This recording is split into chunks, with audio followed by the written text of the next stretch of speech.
first start by securing your thread to the hook and then wrap it all the way back to where the thread lines up with the barb. Once you're there, snip off the excess thread.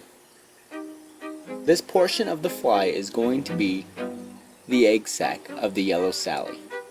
You're going to build up that little egg sac just slightly till it tapers forward. And once you're finished, your line should line up with the tip of the hook.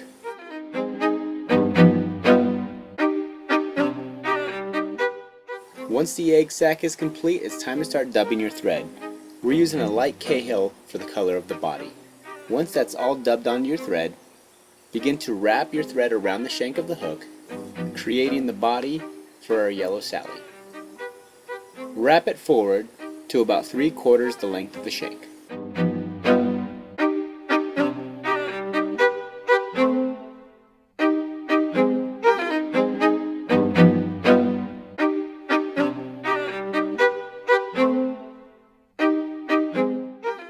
And once you're there, it's time to put on the wing. The wing is made out of some CDC. We're taking 3 pieces of CDC and spooning them together so that the tips meet.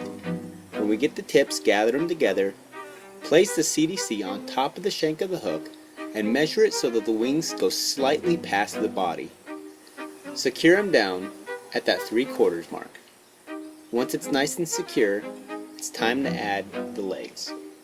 The legs are going to be made out of a ginger saddle hackle. We're going to bare the stem and secure that down at that 3/4 mark as well. After we've secured down the saddle hackle, add a little bit of dubbing at the head of the fly. Wrap that in so it covers the orange.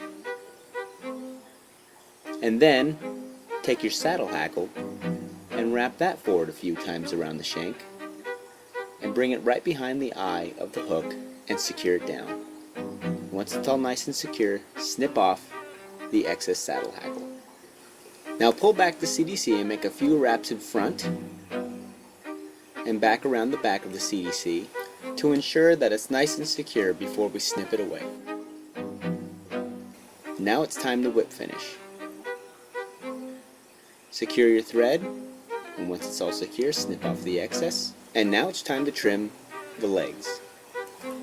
By flipping the fly over, we can get to the bottom portion of the saddle hackle.